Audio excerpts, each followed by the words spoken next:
What is up, everybody? It is Dives, Mr. Crockpot on Twitter. This is the Blue Root Pod. First things first, the Blue Root Pod can be found on iTunes and Spotify. Smash those 5 stars, leave a review. If you're watching on YouTube, make sure to hit like and subscribe below. The Delaware Bluecoats took the L during the season opener to the Maine Red Claws, 148 to 125. I am joined by Jason Blevins. Follow him on Twitter at JBlevinsNBA. What's up, Jason? I can't believe that's completely unscripted. I know, You just did that from memory. I want everyone to know, on record, entirely from memory, we were sitting here in the awesome Fieldhouse, probably an hour after the game ended. Yep. Right? We've talked to Connor Johnson. Disappointing loss, obviously, tonight. Hard interview today. Hard interview with Connor. There's not much worse than talking to a head coach after a loss. Not much. Lots and lots of negatives in this game tonight. By the way, that sound you're hearing is the very cool putting away of the bleachers at the Fieldhouse. We're literally the last ones here. They are shutting down the 76ers Fieldhouse. Let's talk some positives before we get to the negatives, because it's much more negative side. The Paul Green Rock Academy rocked out the 76ers Fieldhouse. Wasn't that awesome? So good. If you guys are listening and you guys are going to check out the Bluecoats this season, make sure you check them out. They play before the game, during halftime. They rock, man. They rock. I mean, you've seen them live before. You've seen what he does live with musicians. He puts together shows that just rock out, and it's really cool. We're really happy to be able to help facilitate that chocolate and peanut butter, putting basketball and rock and roll together. Pretty surreal feeling when you're walking around the 76ers Fieldhouse and you see the Painted Lines logos on TVs next to the score, whatever that's called. What's the scores table? The scores table. Just an amazing feeling for, this is our second year doing this. The next positive has to be Marial Shayok. He had 34 points in 29 minutes tonight, 14 of 24 from the floor. Just an offensive machine. He's a bucket getter. I think everyone expected that. Defense, that's a whole other story. But what was your take on Marial Shayok? I think if you look at what he did, 34 points, 6 rebounds, 3 assists. I think he had 4 turnovers, but 3 of those turnovers were in the first few minutes. Once he determined that he was going to have to carry the load offensively for a team that really struggled and only scored 20 points in the first quarter, I mean, this guy took over. He just got buckets. It was almost like a running joke during some stretches where he was just shooting every single possession on offense. He was good. I think he had no assists and no steals in that first half. He did finish with 3 assists, but overall, he was a team best -2 in this game. It was a tough scene. Tough. And we're going to get into ball movement in a little bit, because that is a major prevalent issue moving forward for this team. Another positive I thought was Chris Kumaje. He finished with 10 points. He had 4 blocks in this game. Overall, I thought he was pretty good. He played 22 minutes. That's definitely more than I had expected in this game. Did he take the L versus Taco Fall? He definitely did. Taco Fall is very good. But what was your take on Chris Kumaje? I actually liked his game. I liked his chirp game. He was, you could see him sort of communicating quite a bit. Not at a high volume, but his mouth was always running, both with his teammates and with his opponents. Loved the chirp game. I think there is a lot of value just in communicating. I think he's going to be a really good player for this team. I know that a lot of people worry about his foot speed laterally, but I don't have a lot of negatives from what I saw tonight. What did he shoot from the field? 3 of 5. Perfect. That's exactly where he should be. Perfect. Right where he should be. Made his free throws too, right? Let's see. He 4 points off of free throws. Did not miss a free throw. 2 for 2. 2 for 2, by the way. The new 3 rule assists in the G League is 1 free throw counts for both free throws. Another positive, I thought we met Christy. I met Christy for the first time at the 76ers Fieldhouse awesome.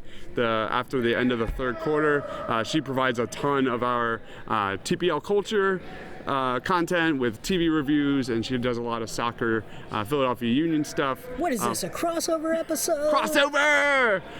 But that's where it stops. And the ball literally stopped tonight because a major concern heading into this season was the lack of a facilitator, a lack of a point guard. The ball movement was not there. When you look at this box score, they had 18 assists to 43 made field goals. I think it was even worse at this point. Yeah, there was some fourth quarter points in this game by the Blue Coats. They scored 45 points in that fourth quarter. It was a lot worse than it says. And I'll say that even more concerning is you look at what you look for from a point guard. You want at least a 2-to-1 assist to turnover ratio. 3-to-1 puts you sort of in the elite category. As a team, they had more turnovers than assists. That is not good. But there were points early in the game in that first half where it was nearly 1-to-2 assist to turnover ratio as a team. That's just not going to get it done. It's going to lose you virtually every game. Not great. And I think if you look at this roster, what are they really missing? It's just a point guard who can really make other people better, and I think that's going to hurt ultimately how well the wing players and the bigs are able to showcase their skills offensively. So late in the game, we had Zhaire Mumford sort of go on a hot streak and get his own shots. Finished 8 for 16 with 29 points. That sounds awesome, but the job of a point guard is to make other people better. Do not look at this box score and think Zhaire Mumford had a good game. He was awful. He was dead awful. There was no good shots in this game.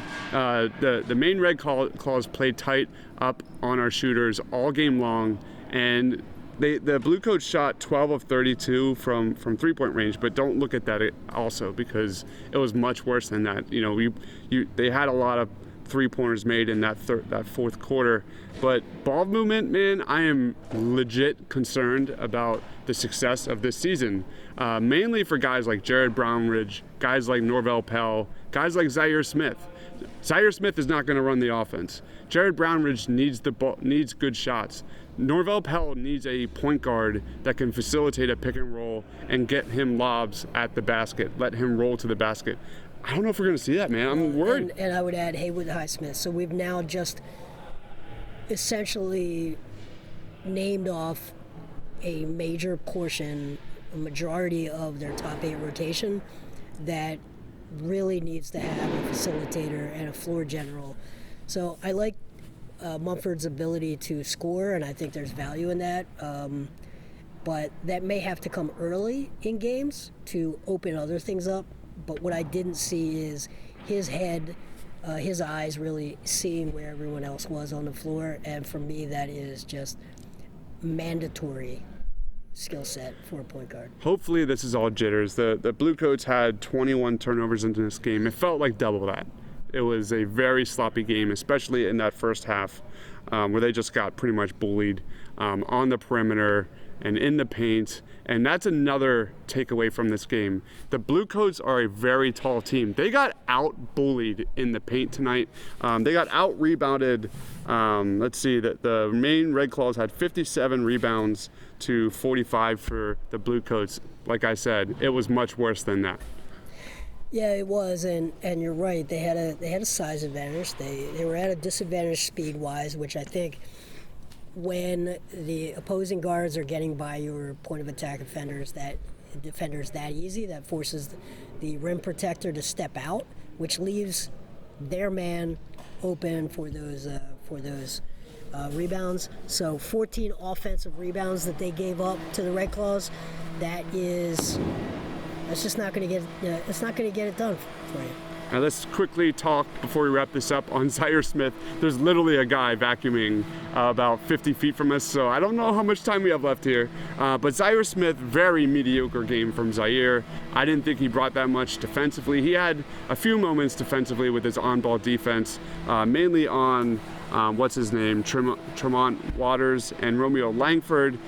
He thought he had a really good game. I disagree. What was your take on Zhaire? It is progress, but he's not taking a leap. But, you know, at this point, we're going to have to be satisfied with progress. Yep. So, 12 shot attempts is progress. He actually took 5 3-pointers tonight.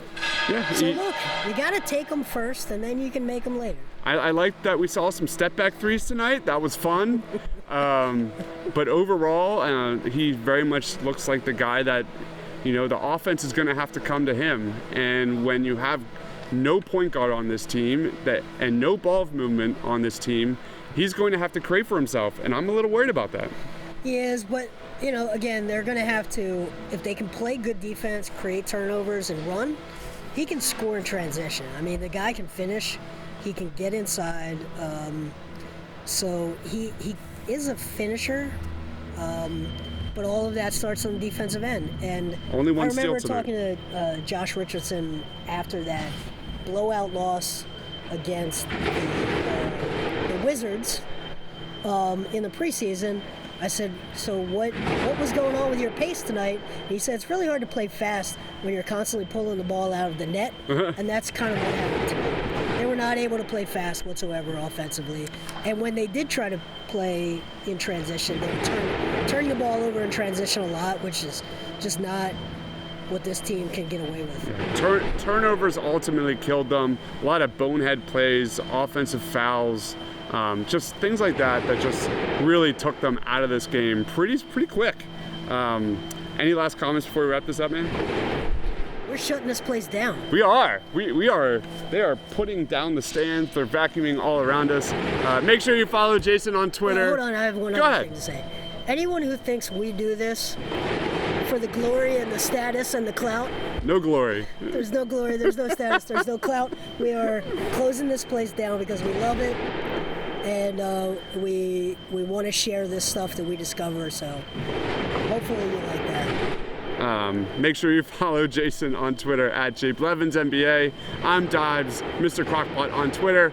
I'm going to Arby's. Have a good night, guys.